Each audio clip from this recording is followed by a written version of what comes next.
On this edition of Independent Sources, South Bronx Startup, the effort to make the neighborhood the next big thing in the tech sector. I think for us, it's an exciting project that allows us to give people in the community an opportunity to obtain really good paying careers. And Moving Day, a 10-year plan to provide affordable housing for artists in East Harlem finally bears fruit. This is a whole community moving for something with an ideal. And the base of it is creativity. Those stories and more coming up on Independent Sources.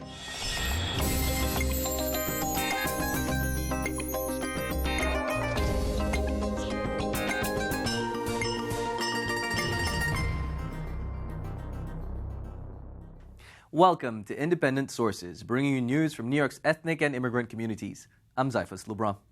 The South Bronx is one of the poorest congressional districts in the United States, and that might make it the last place you would think someone would want to start a tech initiative. But recent advancements are changing that. Startups are now making Port Morris their new headquarters and hiring local residents.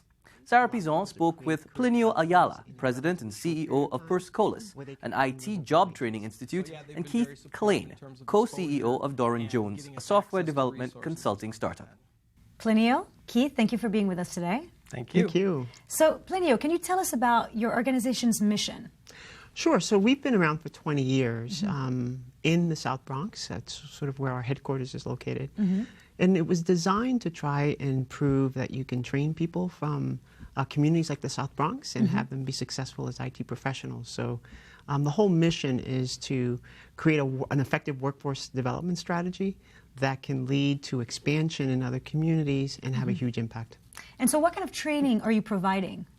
So it was all intentional around IT. We realized early on that IT, in many ways, allowed people to create career pathways in a relatively short period of time where they can earn livable wages. And so we've been very successful in getting people placed in jobs after they complete the training. But I think our approach is a little different. We work with employers as sort of our primary customer to understand what their needs are, and we design all of our training programs around those needs. Great, and that's where you come in, right, Keith? That is right. So can you tell us a little bit about what is exactly Doran Jones? Sure. So Doran Jones is a technology consulting company that was founded in 2010 with my business partner, Matt Doran. And we basically build and test software for a lot of large enterprise IT operations, so banks, financial services company, telcos, media. And we got involved with Perscolis through I was working at Barclays at the time and got involved through them with the training program we developed around software testing. And then I ended up leaving Barclays because the program was so successful to join Doran Jones to start up part of the testing business and build out the facility in the Bronx. Great. So you are currently relocating from Manhattan to the South Bronx? We are, yes. Tell us why. We are. Well, one, we think, and I like the Perscolis model around you meet people where they are, and we think that it's really important for us, one, to be in the Bronx. So we're moving, yes, from our Manhattan offices, and we're a bit homeless right now that we've moved. We're waiting for the facility to finish. We're weeks away, but we're actually moving to the Bronx from there because, one, there's a great sense of community there, and a lot of what we're doing with the Urban Development Center is community-oriented. So being there every day and working with the folks who live in the neighborhood is super important to us. Plinio, maybe you can tell us more also about this Urban Development Center. What's this collaboration about? It's the perfect economic development project. It's an opportunity for a not-for-profit like Perscolis to partner with Keith and Doran Jones to create jobs in that community. And what I think Keith has realized is that we can develop the talent locally that he can consume and be successful with his company. And so I think for us, it's an exciting project that allows us to give people in the community an opportunity to obtain really good paying careers. Wow. And I think that that's a really important point as well, is that I've worked all over the planet in IT, working for large financial services organizations, and having finally relocated back to New York, there is a really rich source of talent in the Bronx that we consistently hear back from the students who graduate from the program would have never been given an opportunity at jobs like these. And I've found that the people that have come through the program and the training that they get are just as good as anybody who I've worked with in India, Eastern Europe, Southeast Asia, any of the places that traditionally get a lot of offshored testing and development work. and the great sense of entrepreneurship and kind of do-it-yourselfism and all the other great things that come with really talented technology folks are there, and it's just been really overlooked for a long time. So tell us, because you're going to get some alums, right, from tech. Do you have any number specifics? Absolutely. So go ahead, Jen. Yeah, so we'll graduate 120 people from our training program, and Keith will hire 120 graduates. Wow. It's fantastic when you think about what that will do to the community, 120 people that are now earning significant wages. It's just going to transform that area completely. And what we've committed to is that in the facility itself, when it's up and running, is that 80% of the people that will be hired into the facility will have come through the Perscolas program. So we've set a target for how many folks we think should come through, and then however Perscolas needs to get there to bring them through the program is how this partnership works. So what kind of training skill, what kind of skill set are they going to be bringing exactly? Can you be a little bit more specific? We know it's IT, but what exactly are they going to be doing? So there's Plenio can talk about the kind of generic training program that they get, because there's some kind of basic blocking and tackling type of training they get in technology from Perscolas. The software testing education program is the training curriculum specifically I designed when at Barclays to teach people how to test software. So that's a big growth market. It's heavily outsourced. We're carving pieces of that market away to reshore back to the U.S. And so we're teaching people how to test software, break down systems, automate some of the testing that they're doing. And it's a huge opportunity for them to get a ground level entry into a long technology career. Wow, that's fantastic. So Plenio, how do you see this collaboration affecting the community? Well, I think I'm so bullish about it because it really does contemplate the way we do business in the South Bronx. You've got individuals that will be able to establish very good paying careers, and I think the ancillary job growth will be huge. And so you have 100 and what will be 150 in total, right, people in this urban development center. They're going to demand good eateries. They're going to demand the laundromat to open up across the street. That's going to create additional jobs for that community. So the economic development impact, I think, potentially could be huge as a result of this project. And particularly in the area where we're at, we're already seeing interest from other startups wanting to relocate, sublease space. Part of the things, some of the activities we're going to do in the first floor of the Urban Development Center are very community-oriented in nature. So we're going to be hosting tech meetups. We're going to be doing hackathons, getting people exposure to different aspects. We're negotiating with a company right now to do a product launch in the second quarter in this space. We're partnering with the local high school to give some training to the high school, to the high school, also the middle school. So there's a whole other aspect to this to make the South Bronx really attractive as kind of the next startup alley in New York. That was going to be my next question. Is the South Bronx the new Silicon Alley? Yeah. It could be a tremendous technology corridor for sure, and it's so close to Manhattan that it could provide services right into Harlem, the entire borough of the Bronx. That's very encouraging and very exciting as Doran Jones sort of is the seed to what could be significant penetration of other technology companies coming to the South Bronx over time. Is the city playing any part in this at all? The city and the state have both been supportive. We've worked through the Empire State Development Fund. They've given us some tax incentives for the Phase 2. Phase 1 is pretty much funded through the Perscolas grants and other ways that they fundraise. But there's incentives for us for Phase 2 to continue to grow that. That's the additional 300 jobs. The city's been very supportive through Digital NYC coming out. They just did a meetup out there, which some folks have heard about. So yeah, they've been very supportive in terms of exposure and getting us access to resources and stuff like that. Great. Well, we wish you guys luck. Thank you. Thank you very much. Thank you for joining us today. It's our pleasure. Thank you for having us. Still to come on the show, using yoga as therapy for the physically and sexually abused. Before that, Abby Ishola and Sarah Pizon have some other news. Thanks, Zyphus. Every week we ask you to tell us what's happening in your community. Here are some stories we gathered. Abby, what's trending?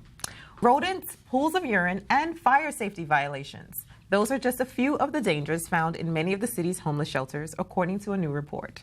The Department of Investigation surveyed 25 of the city's 156 family shelters and found that many are endangering the lives of thousands of families that depend on them. Wow, so who is responsible for not making sure these conditions were up to par? Well, the DOI is putting the blame on the Department of Homeless Services. Basically, they were supposed to inspect these buildings that house these shelters, but they didn't do that. They dropped the ball. So there are so many codes that have been not met. So how many people are being affected by this? Well, there are 50,000 homeless people in the city. 25,000 of those are children. So that's who's being affected. And also, the buildings, 2 of the shelters have been closed by the Department of Homeless Services, and they're planning to close more. So that's bad for the city's homeless. And then also the ones that haven't met standards, that's bad too. So this is bad all around. Well, there's a hot topic in the Chinese community that's causing major controversies. They're called maternity hotels. They're usually family-run underground businesses that target pregnant tourists from China looking to give birth here and get U.S. citizenship for their unborn child. Wow. So let's break this down. What are maternity hotels? Well, these hotels, if you can even call them that, are basically a one-stop shop for these women to come here and give birth. And it's costly. It costs up to $25,000 for them to come here. And, you know, the hotel staff is in charge of taking them to and from, you know, hospital and doctor's appointments. They get fed 5 meals a day. They have laundry service. It's like the whole ordeal. Wow, that is intense. But coming to the U.S. to give birth is illegal, right? So no, so that's where the whole controversy comes from. It's not legal to come here and give birth, but what is illegal is lying to the authorities about that during the visa application process and when entering the United States. And these hotels help these women with the application process, right? Oh yeah, they absolutely help them. There's even visa training there's visa applications training prior to them arriving to the United States. Wow. So they even learn how to hide their pregnant bellies before arriving to U.S. Customs, and then once they're here on U.S. ground, they basically the hotel staff helps them, you know, apply for visa application, apply for U.S. passports for their, you know, infants, and even social security numbers. Wow, so, yeah. So this is a full-on operation. Absolutely. So we'll keep an eye out on that story. Okay. Roti is known to be a primary dish in Punjabi households, but when it's served to the community, by the community, it becomes a blessing. How so? Well, langar, which means the community kitchen or canteen, is where free meals are made for everyone in the community. Basically, people come to the gurdwaras, which is where Sikhs come to worship, and they go to these canteens that are in the gurdwaras, and they are able to get roti, and it's a blessing for them. Oh, what a cool thing. Very cool. So tell me more about the canteens.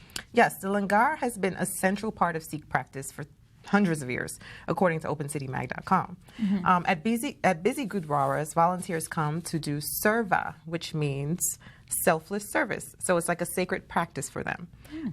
And they do this around the clock, 7 days a week. People come in droves to come and get free roti. Oh, I'd like to try one. Me too. Maybe we will. Yeah. There's a new festival taking place in New York City, and it's the first of its kind in North America. The Israeli-American Council partnered with the Steinhardt Foundation and the Council for Hebrew Language and Culture to bring you Hagiga Ivrit, a festival that celebrates the Hebrew language. Very cool. What can we expect from that? So the festival features many things, from musical performances of Peter and the Wolf, to movie screenings, to interviews with writers, to book signings, to talks with rabbis. It's all around. Nice. And when can we catch this until? The festival is currently taking place and will continue through March 30th. Events are going to happen all across the city, so make sure you log on to their website for more detail. Their website is www.ivritny.org. Thanks for the update, Sarah. We'll definitely check that out. That's it for us this week. Make sure you tweet us at IndieSources, #Abby and Sarah. And tell us what's buzzing in your community. Thanks for staying tuned. Domestic violence has been called a leading public health threat to women in New York City. It's also one of the leading factors driving up the city's shelter population. It's a scourge, to say the least. Now, one group is fighting back. Exhale to Inhale was founded nearly 2 years ago, and the group's been using yoga to help survivors of domestic violence and sexual assault.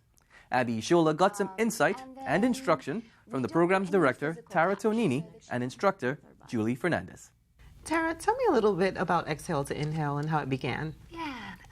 So Exhale to Inhale is a nonprofit organization based out of New York City, and we bring free yoga classes to survivors of domestic violence and sexual assault. So we visit domestic violence shelters, rape crisis centers, and community centers throughout New York and all of the boroughs. And we've just expanded through Westchester County as well. That's great. Yeah. And Julie, how is yoga something that could help women who've gone through domestic violence?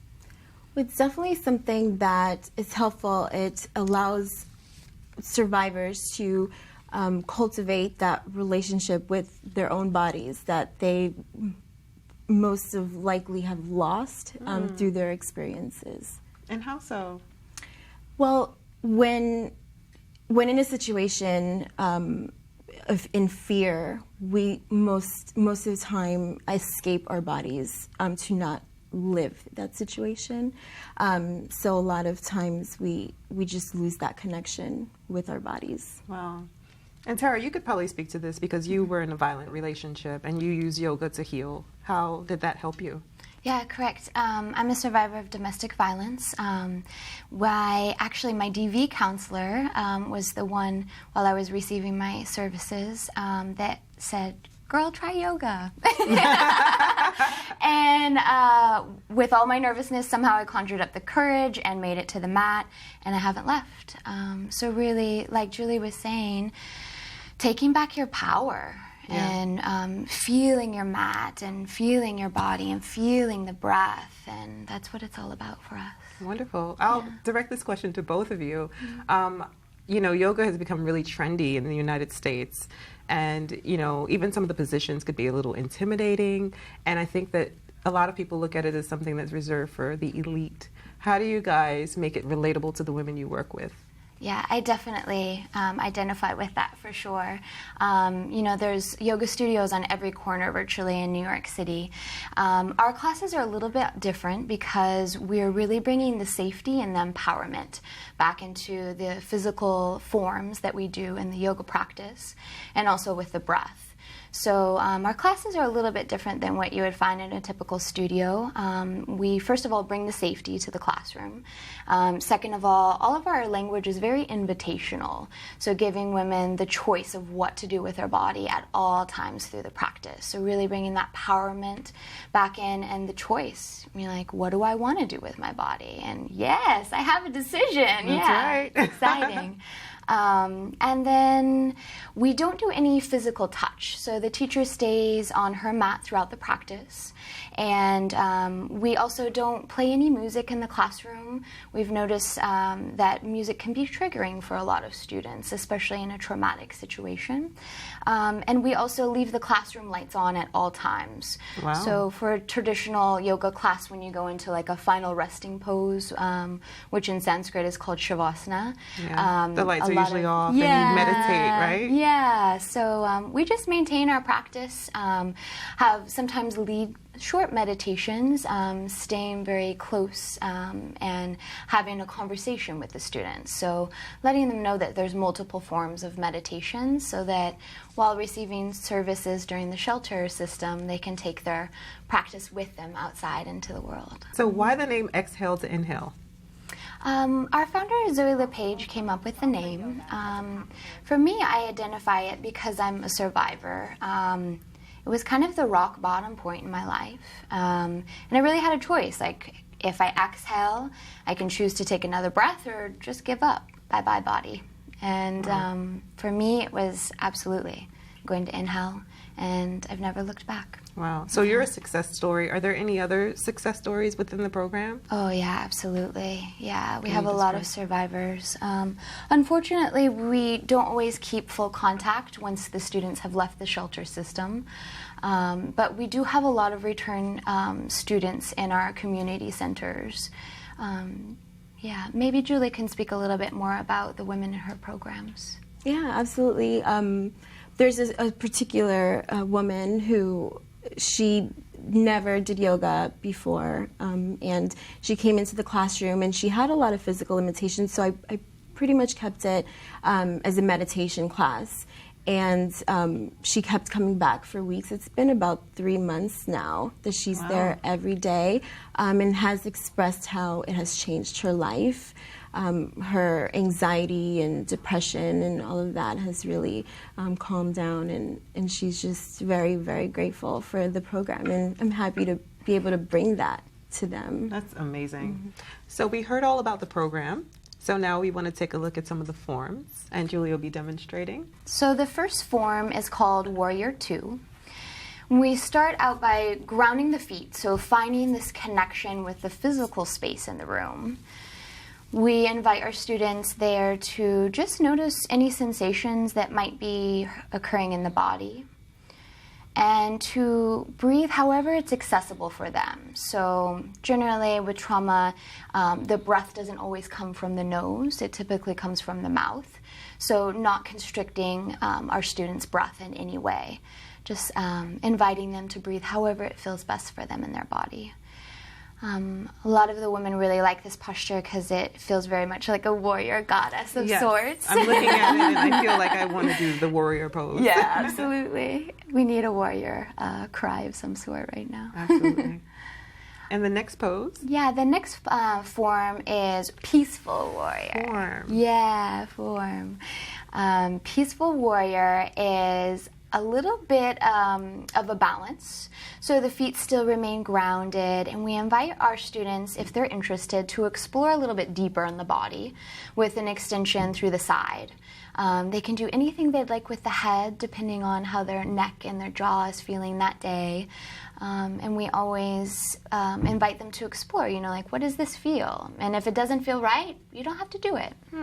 Yeah. And the next form? The next form is Tree. Which is one of my personal favorites. Do you like Tree, Julie? I absolutely do. Yeah. So Tree works a lot with the balancing in the body.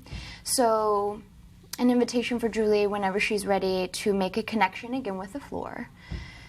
She might feel the empowerment through the feet. She might even feel strength in the legs. So do they just hold this for as long as possible? Yeah. We generally guide with a count, so a really fun way that people don't feel stuck in a posture and they can count down. And then there's always a friendly reminder to our students that they're always in full control of their body at all times. So if the posture feels really good, they can stay a little longer. If it doesn't serve them at the moment, they can back out of it. And we also send them friendly reminders of the body might be different every day. So sometimes tree pose might feel good for me, and then on Thursday it doesn't. Don't want to do it. And there's no right or wrong answer to yoga. Well, it definitely looks very empowering. Yeah. Thank you so much, ladies. Thank you. Tara and Julie. Thank you. Thanks for demonstrating. Absolutely. To learn more about the program, you can visit the website exhaletoinhale.org. When we come back, Moving In Day in East Harlem.